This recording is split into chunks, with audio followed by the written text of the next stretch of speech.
Hello, नमस्ते, जय माता की। गुप्त नवरात्र की आप सबको बधाई है। और आज हम कर रहे हैं गुप्त नवरात्र की ब्रह्म मुहूर्त में उठकर पूजा। और आज हमने की है माता रानी की पूजा और हमने सजाई है माता रानी की चौकी और हमने रखा है व्रत। और सभी को व्रत करना चाहिए। आज 30 जनवरी से माता रानी के गुप्त नवरात्रे शुरू हुए हैं। आज गुरुवार है और इसकी समापन तिथि होगी 7 फरवरी को। ये 7 फरवरी को दुर्गाष्टमी को मनाई जाएगी और इसीलिए आज हमने माता रानी की चौकी सजाई है। सुबह उठकर हमने नहा धोकर और माता रानी को चौकी सजाने के लिए बैठ गए और कम समय में हमने पूजा पाठ की और सभी ने ऐसे ही करनी है। जिस पे जितना समय लगे उस तरीके से ही पूजा कर सकते हैं हम। और हमने आज सर्दी नवरात्रों की शुरुआत की है और ये है माता रानी के हमने सजाई है चौकी और हमने माता रानी को यहाँ पर विराजमान करना है। और चौकी के ऊपर हमने थोड़े से पुष्प और चावल चढ़ाए हैं। पुष्प चावल लेकर हमने ऐसे कभी भी माता की प्रतिमा नहीं रखनी और पुष्प और चावल से ही नीचे रख कर फिर हमने माता की प्रतिमा रखनी। और मैंने माता की प्रतिमा रखी और इसके ऊपर हमने लाल चुनरी चढ़ाई है। माता रानी के नवरात्रों के बारे में, जो गुप्त नवरात्रे हैं उनके बारे में बहुत ही कम लोग जानते हैं। और जैसे साल में हर साल 4 बार नवरात्रि मनाई जाती है। ज़्यादातर लोगों को सर्दियाँ नवरात्रों के बारे में और चैत्र नवरात्रि के बारे में पता है। ये गुप्त नवरात्रे माघ महीने की अमावस्या के बाद मनाए जाते हैं, जो कि अब 30 जनवरी को मनाने जा रहे हैं।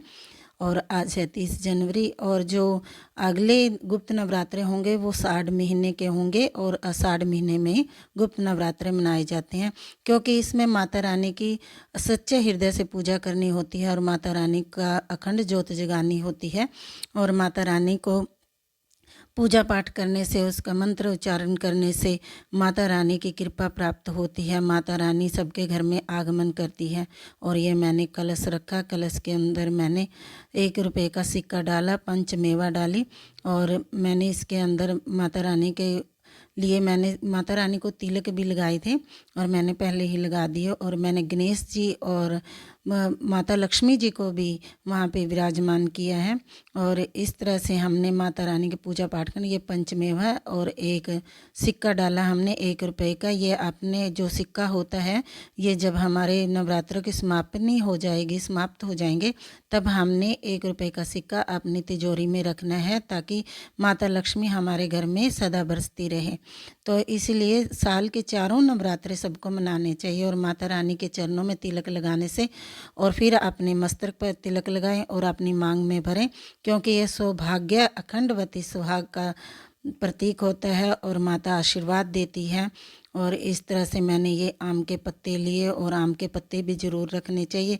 ऐसे ही मनाया जाता है जैसे हम सर्दियाँ नवरात्रे मनाते हैं और चैत के नवरात्रि मनाते हैं, ऐसे ही ये नवरात्रा मनाया जाता है। दोनों ही नवरात्रे ऐसे ही मनाए जाते हैं। और इसलिए मैंने आम के पत्ते रखने के बाद इन पर आम के पत्तों पर तिलक भी करना है, संदूर से तिलक करना चाहिए और माता रानी का आह्वान करना चाहिए, माता रानी को बुलाना चाहिए। और इस तरह से माता रानी को का हमने ये छोटी सी प्यारी सी चौकी सजाई है। जिससे जैसे बने माता रानी की वैसे पूजा कर सकते हैं। और हम तो जैसे हम पूजा कर रहे हैं ऐसे ही हम बता रहे हैं, ऐसे ही हम दिखाने जा रहे हैं। और ये हमने लिया है कच्चा नारियल जो पानी वाला होता है और इस पर मैंने लपेटा है माता की लाल चुनरी और ये मोले का धागा और मैंने अपनी तरफ मुँह करके रखा है। और ये उल्टा सीधा ना रखें, ऐसे ही इसके ऊपर रखें और इसके ऊपर चढ़ाएं पुष्प। अगर पुष्प नहीं है तो आप ऐसे ही जैसे आप पे बने वैसे कर सकते हो। और इसको जटाधारी नारियल को हम तिलक भी लगाएंगे और इसको संदूर का तिलक ज़रूर लगाना चाहिए। और माता रानी से प्रार्थना करनी चाहिए कि हे माता रानी, आपकी कृपा हम पर बरसती रहे। जितना माता का उच्चारण हो उतना ही कम है। मैंने एक ये थाली ली है और थाली के अंदर मैंने स्वास्तिक बनाया। स्वास्तिक का भी बहुत बड़ा महत्व है। और स्वास्तिक बनाने के बाद मैंने फूल लिए, फूल चावल चढ़ाए और फूल चावल चढ़ाने के बाद मैं इसके अंदर ज्योति को भी प्रस्थान करूँगी और ज्योति को भी तिलक लगाऊंगी, क्योंकि ये हमने आज जगानी है अखंड ज्योत और माता के हम जगाएंगे आज अखंड ज्योत। ये हमारी अष्टमी तक चलती रहेगी, नौवीं तक भी चलेगी, जिसको 10वीं तक चलानी है 10वीं तक भी चलेगी। पर हमारे यहाँ अष्टमी को ही दुर्गाष्टमी का पूजन किया जाता है, इसलिए दुर्गाष्टमी तक ज्योत जगती ही रहती है और ये अखंड ज्योति जगेगी हमारी माता रानी की। और ये हमने जगा दे अखंड ज्योति और हमने मंत्र का उच्चारण किया है, दीपम ज्योति परम ब्रह्मा दीपो ज्योति जनार्दनम दीपम ज्योति में पापम अस्तु दीपो ज्योति नमस्तुते। और फिर हमने गणेश जी को भी आह्वान करना है, गणेश जी को भी तिलक लगाना है। ओम कपूरम करुणावतारम संसार सारम भुजगेंद्रहारम सदा बसंतम हृदयारविंदे भवम भवानी सहितम नमामि भवम भवानी सहितम नमामि। और हम माता रानी को 16 श्रृंगार चढ़ाएंगे और मैंने ये 16 श्रृंगार लिए हैं और मैं माता रानी के सामने ही अर्पित करूँगी इनको और माता रानी को 16 श्रृंगार दूँगी कि हे माता रानी मेरा अखंड सुहाग रहे। और ये मैंने माता रानी को फल भी चढ़ाए जैसे आपसे बने और ये मैंने लिए है पंचमेवा। पंचमेवा का प्रसाद जरूर बनाया जाता है, पंचमेवा के बिना तो हमारी पूजा अधूरी सी लगती है, इसीलिए पंचमेवा का प्रसाद जरूरी होना चाहिए। और ये मैंने पंचमेवा का चढ़ाया और हम दान दक्षिणा भी चढ़ाएंगे और इससे आचमन भी करेंगे, क्योंकि आचमन करने से माता रानी का पूजन होता है। पहले हम आचमन करेंगे और ये मैंने पान सुपारी लौंग और ये सब चढ़ाया है। और ये हम माता रानी को बार बार माता रानी का नाम लेते रहेंगे, बुलाते रहेंगे कि हे माता रानी सभी के कष्टों को दूर करो, सभी के दुखों को दूर करो।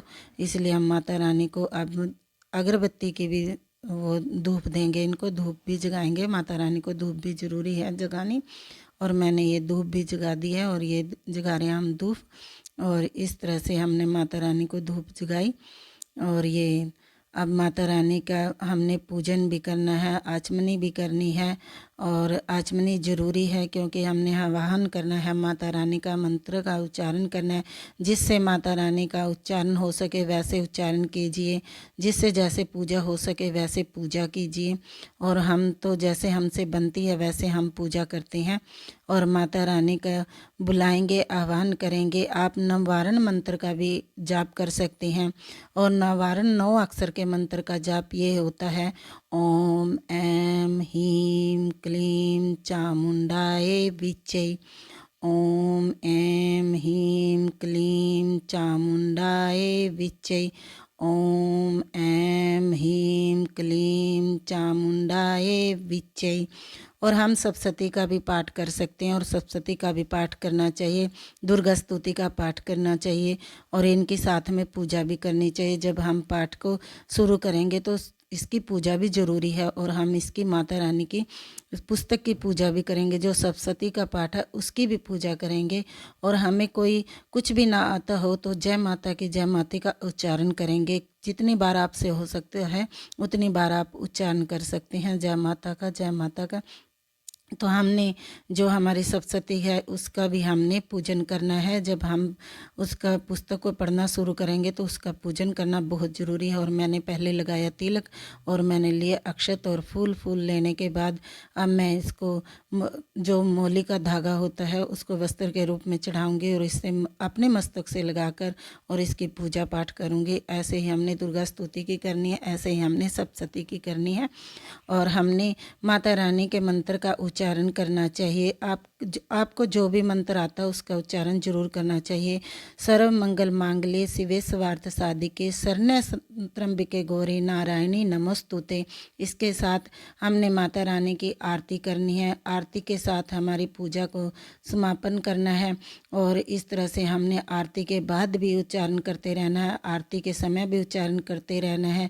या देवी सर्वभूतेषु लक्ष्मी रूपेण संस्थिता नमस्तस्यै नमः नमस्तस्यै नमस्तस्यै नमो नमः। या देवी सर्वभूतेषु मातृरूपेण संस्थिता नमस्तस्यै नमस्तस्यै नमस्तस्यै नमो नमः। इस तरह से माता रानी का हमें जितना भी मंत्र आता हो, जितना भी उच्चारण करना हो उतना करना चाहिए और बाद में दक्षिणा देकर माता से क्षमा मांगनी चाहिए कि हे माता, हमसे कोई गलती हो गई हो, हम तो कुछ भी करना नहीं जानते, पूजा पाठ भी नहीं जानते, माता हमें क्षमा करना। आपको हमारी वीडियो कैसे लगी